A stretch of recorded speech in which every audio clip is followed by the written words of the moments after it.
આ સમર્પણ છે. અને આમ મહાપ્રભુજી કે આ ભિન્ન માર્ગની વાત છે.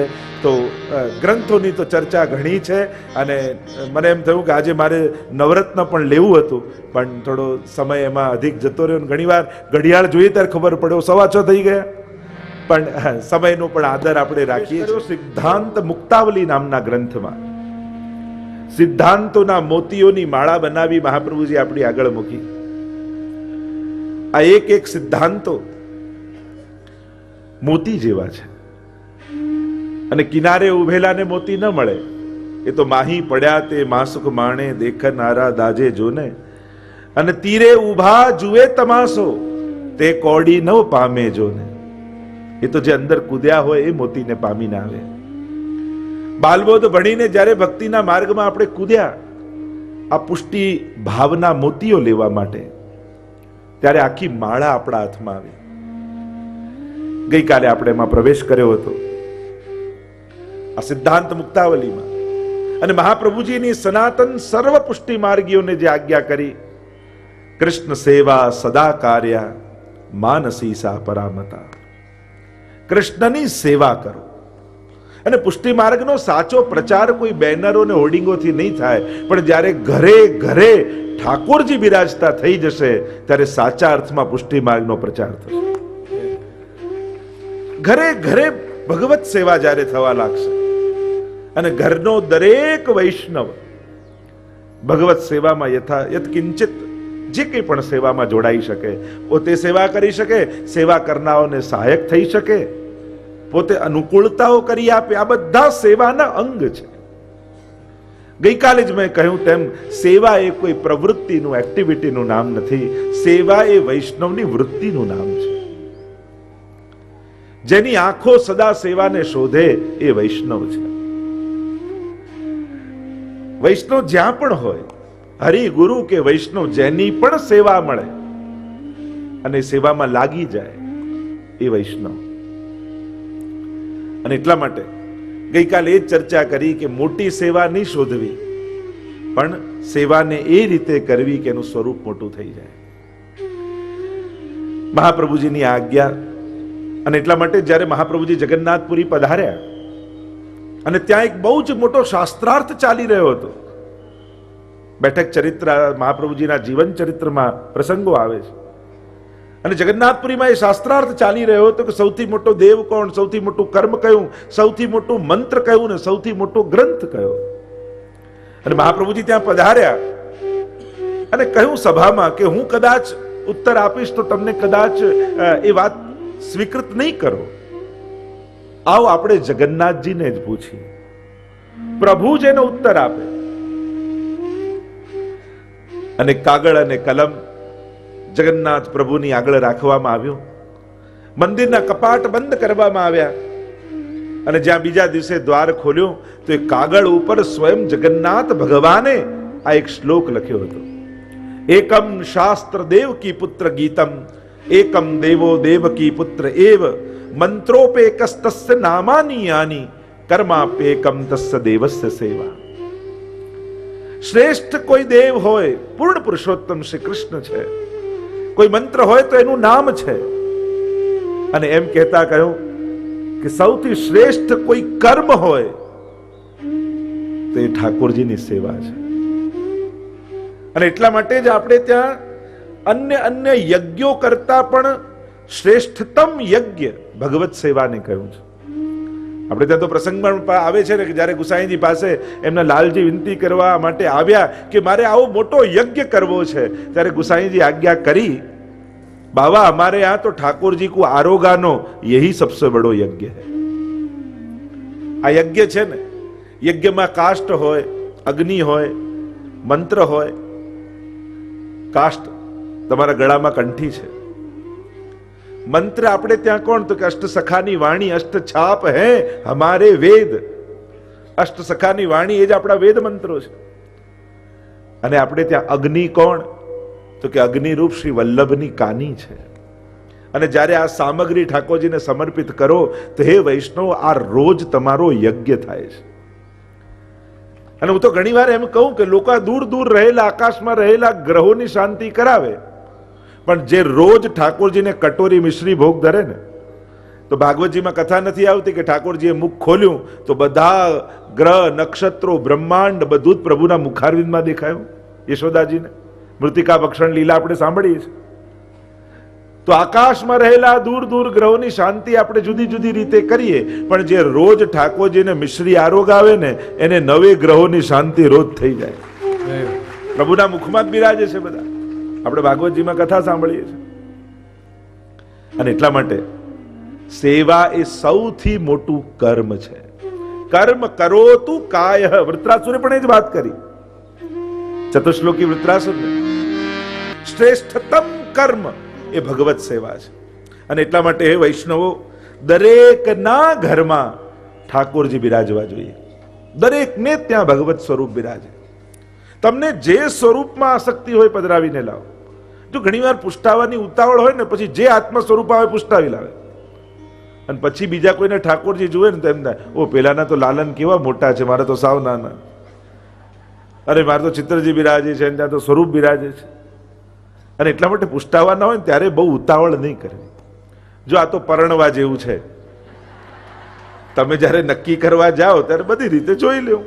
એટલે તમારે જે સ્વરૂપમાં આસક્તિ હોય એ સ્વરૂપ પધરાવો. દેખાદેખીમાં કે ઉતાવળમાં જે હાથમાં આવ્યું, કારણ કે પછી એકવાર પુષ્ટાવીને માથે પધરાવ્યા પછી એનાથી ઉત્તમ બીજું કાંઈ નહીં લાગવું જોઈએ. પછી તમારા માટે શ્રેષ્ઠતમ એ જ હોવું જોઈએ. કારણ કે સ્વરૂપાસક્તિ એ ભક્તિનું પહેલું પગથિયું છે. કારણ કે જ્યાં સુધી સ્વરૂપાસક્તિ ને સ્વરૂપ નિષ્ઠા ન થાય ત્યાં સુધી ભક્તિનો પ્રારંભ ન થાય. અને એટલા માટે જ્યારે પણ પુષ્ટાવો, તમને જેમાં આસક્તિ હોય એ સ્વરૂપ પધરાવો, પુષ્ટાવો. તમને જે પ્રમાણેની અનુકૂળતા હોય એ પ્રમાણેની આજ્ઞા લો. તમે મિશ્રી ભોગ ધરી શકતા હો કે દૂધઘર ભોગ ધરી શકતા હો, જે પણ તમને, એમાં કાંઈ નાનું નથી. એક વિવેક બધા યાદ રાખો, વધારે સેવા સખડી ભોગની કરતા હોય એને મિશ્રી વાળાને નાનો નહીં ગણવો. નહીં તો ઘણી વાર લોકો આ બધા તો મિશ્રી વાળા, તેવું કે સખડી ભોગ ધરો તો 100% કૃપા થાય, મિશ્રી ધરીએ તો 25% થાય. મિશ્રી વાળાને 25%, પછી દૂધઘર વાળાને 50%, અનસકડી વાળાને 75%. આવું હોય? આ લૌકિકતા છે. ભગવદ કાર્યોમાં ક્યારે પણ લૌકિક બુદ્ધિનો પ્રયોગ નહીં કરવો. આપણે કોણ સરખાવનારા કે આ મોટા કે આ નાના કે આ વધારે ભાવવાળા ઓછા ભાવવાળા? અરે ઠાકોરજી એના હાથની મિશ્રી આરોગે છે એ કોઈ નાની વાત છે? અરે જે એકવાર ભગવદ નામ ને કે એકવાર માળા ફેરવતો હોય એ નાનો નથી. બોલો ગોવર્ધન નાથ કી જય. શ્રી કિંચિત જે સેવા પહોંચતા હોય એને આદર ભાવથી જોવા, એને પ્રેરિત કરવા, પણ ક્યારે પણ એ પ્રત્યે હીન ભાવ નહીં રાખવો. મહાપ્રભુજી અહીંયા આજ્ઞા કરે છે. પ્રથમ શ્લોકમાં જે આપણે ચર્ચા કરી હતી, પ્રવેશ કર્યો હતો ભગવદ આ શાસ્ત્રમાં, સિદ્ધાંત મુક્તાવલીમાં પ્રારંભ કરતા જ મહાપ્રભુજીએ કહ્યું, આજ્ઞા કરી, કૃષ્ણ સેવા સદા કાર્ય. શિક્ષાપત્રમાં પણ હરિરાય મહાપ્રભુજી આજ્ઞા કરે છે, દુરારાધ્યસ્ય સેવૈવ વશીકરણ સાધનમ. આ સેવા જ ઠાકોરજીને વશીકરણનું સાધન છે. જે સર્વતંત્ર સ્વતંત્ર પ્રભુ છે, જે ક્યારે કોઈના વશમાં ન આવે, એ સેવા કરનારની વશમાં થઈ જાય છે. અને વશ કરીને જ તો મહાપ્રભુજીએ પધરાવ્યા છે. આપણે જગાવીએ ત્યારે જાગે, આપણે આરોગાવીએ ત્યારે આરોગે, આપણે પોઢાવીએ. એટલે હું તો કહું, કદાચ સવારે સેવા ન થાય તો બપોરે મંગળા કરાવો. તમને એમ થાય કે બધા જતા રહે ઓફિસે ને પછી અમને સમય મળે ત્યારે જગાવો. તમને એમ થાય કે બપોરે જાગે તો અચ્છા સવારે પોઢી જાય. તમે સવારે સવારે તો રૂચી રૂચી સખી અને સેજ બનાવીને એમ કરીને રાત પાડીને સુડાવી દો છો, પોઢાવી દો છો ઠાકોરજી. તો જો સવારે પોઢાવી શકતા હો તો બપોરે મંગળા કેમ ન થઈ શકે? જેને સેવા કરવી જ છે પુષ્ટિ માર્ગમાં, એના માટે બધી અનુકૂળતાઓ છે. તમારા મનમાં જો સેવા કરવાનો સંકલ્પ છે તો વિશ્વની યા સંસારની કોઈ એવી પ્રતિબંધ કે પ્રતિકૂળતા ના આવે કે તમે ન કરી શકો. કારણ કે 84-252 વાંચો, તો એવા એવા સંજોગો છે કે જ્યાં સંભવ જ નથી. કદાચ એ સંજોગોમાં આપણે હોઈએ તો ક્યારેક કરીએ જ નહીં, છતાં એવામાં પણ થઈ છે સેવા. પણ ક્યારેક વ્યક્તિગત આવી અને ગુરુજનો પાસે બેસીને ચર્ચા કરો કે મારે આવી વિપત્તિ છે અને મારે આવી પ્રતિકૂળતા છે અને આવી પ્રતિકૂળતામાં સેવા હું કેમ કરી શકું. ચોક્કસથી ગુરુજનો રસ્તો કાઢીને તમને ભગવત સેવા કરવા પ્રેરિત કરશે. ભગવત સેવા એ મહાપ્રભુજીની આજ્ઞા છે. તો કૃષ્ણ સેવા સદા કાર્યા અને માનસી સા પરામતા. અને તત્સિદ્ધે તનુ વિત્તજા, જે ગઈકાલે ચર્ચા કરી, તનુ વિત્તજા દ્વારા આ માનસીની સિદ્ધિ થાય. આપણા ધન અને શરીરથી સેવા કરતા કરતા કરતા ચેતસ્તત પ્રવણમ, ચિત્તનું પ્રવણ ઠાકોરજીમાં થઈ જાય અને સેવા ફલાત્મક થઈ જાય. કારણ કે પુષ્ટિ માર્ગમાં સાધન પણ સેવા છે અને ફલ પણ સેવા છે. અહીંયા પ્રભુ પ્રાપ્તિ માટે કરવાનું શું? તો કે ભગવત સેવા. અને સેવા કરતા મળશે શું? તો કે બસ ઠાકોરજીની સેવા. વૈષ્ણવ જન તો મુક્તિ ન માંગે, માંગે જન્મો જન્મ અવતાર રે, નિત્ય સેવા નિત્ય કીર્તન નિરખવા નંદલાલ રે. આપણે જન્મ મરણના ચક્કરમાંથી છૂટવું નથી. આપણે તો વારે ઘડીએ જન્મ લઈ વૈષ્ણવ કુળમાં જન્મ લેવો છે અને એવા ઘરમાં જન્મ લેવો છે જ્યાં ઠાકોરજીની સેવા બિરાજતી હોય. આપણે તો વારે ઘડી, અને ખરેખર આપણે બધા ભાગ્યશાળી છીએ કે એવા કુળમાં એવા પરિવારમાં આપણો જન્મ થયો. અને હું તો હંમેશા કહું કે વૈષ્ણવ ઘરે જન્મ થયો એ કોઈ અકસ્માત નથી, એ ભગવાનનું આયોજન છે. પ્રભુની આ સંકલ્પ સાથે તમને વૈષ્ણવ કુળમાં જન્મ આપ્યો છે. કોઈ એમ માને કે આ કુળમાં જન્મ થયા તો આ ધર્મ પાળીએ, પેલા કુળમાં થયા હોત તો આ થાત, કદાચ બીજા દેશમાં હોત તો પેલો ધર્મ પાળતા હોત. ના, તમે કોઈ પણ દેશમાં કોઈ પણ ઘરે જન્મ લીધો હોત પણ તમે વૈષ્ણવ જ થાત. કારણ ઠાકોરજીએ તમને પુષ્ટિ જીવ તરીકે પ્રગટ કર્યા છે. એ પુષ્ટિ પ્રવાહ મર્યાદા ભેદમાં આ જ બધી વાતો આવશે. સિદ્ધાંત મુક્તાવલી પછી જે ગ્રંથ આવશે પુષ્ટિ પ્રવાહ મર્યાદા ભેદ, એમાં મહાપ્રભુજી આપણને સમજાવે છે કે ઠાકોરજીએ નિશ્ચિત આયોજન કર્યું છે કે મારે આ જીવની સેવા લેવી છે, એટલે તમને એવી જગ્યાએ જન્મ આપ્યો જ્યાં ભગવત સેવા કરવાની બધી અનુકૂળતા હોય.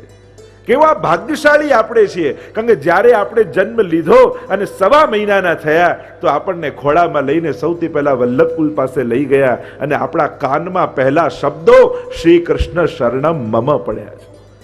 આપણા ગળામાં એ સમયે વલ્લભકુલે કંઠી આપી.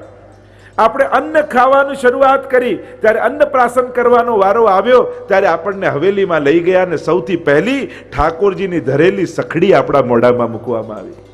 આપણે ચાલતા થયા ત્યારે આપણા બાપુજી કે દાદા આંગળી પકડીને ચાલતા ચાલતા આપણને હવેલીઓના પગથિયા ચડાવતા શીખવ્યા. આપણે ઠાકોરજી સાથે પ્રભુની ભક્તિ કરતા કરતા મોટા થયા છે. આજે પણ આપણા ઘરમાં કોઈ સારો પ્રસંગ આવે ત્યારે સૌથી પહેલા આપણે ઠાકોરજીને યાદ કરીએ. એટલે કેટલું મોટું સૌભાગ્ય આપણને મળ્યું. વિચાર કરો, ક્યાંક કોઈ એવી જગ્યાએ જન્મ લીધો હોત કે જ્યાં કોઈ ભગવાનને ઓળખતું ન હોય, કોણ મહાપ્રભુજી, કોણ યમુનાજી, કોણ શ્રીનાથજી, તો કેવું દુર્ભાગ્ય આપણું હોત. આપણે બ્રહ્મ સમાન લઈને સેવા કરીએ તો પછી સૌભાગ્યની વાત.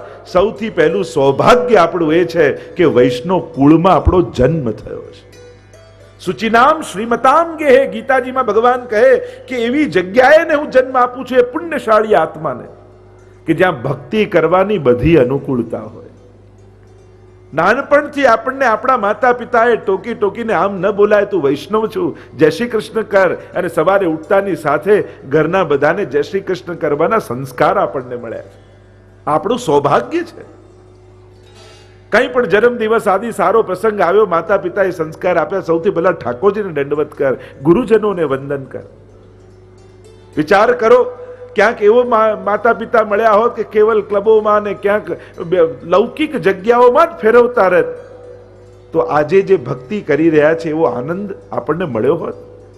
અને એટલા માટે વૈષ્ણવ કુળમાં જન્મેલા દરેક બાળકે એના માતા પિતાનો ઉપકાર ભૂલવો નહીં, કારણ કે એણે આપણને એવા સંસ્કારથી મોટા કર્યા જ્યાં આપણને ભગવાનમાં પ્રેમ જાગૃત થાય. એટલે આ બહુ જ મોટો ઉપકાર છે એમનો કે આપણે એમના ઘરે બાળક બનીને આવ્યા છે.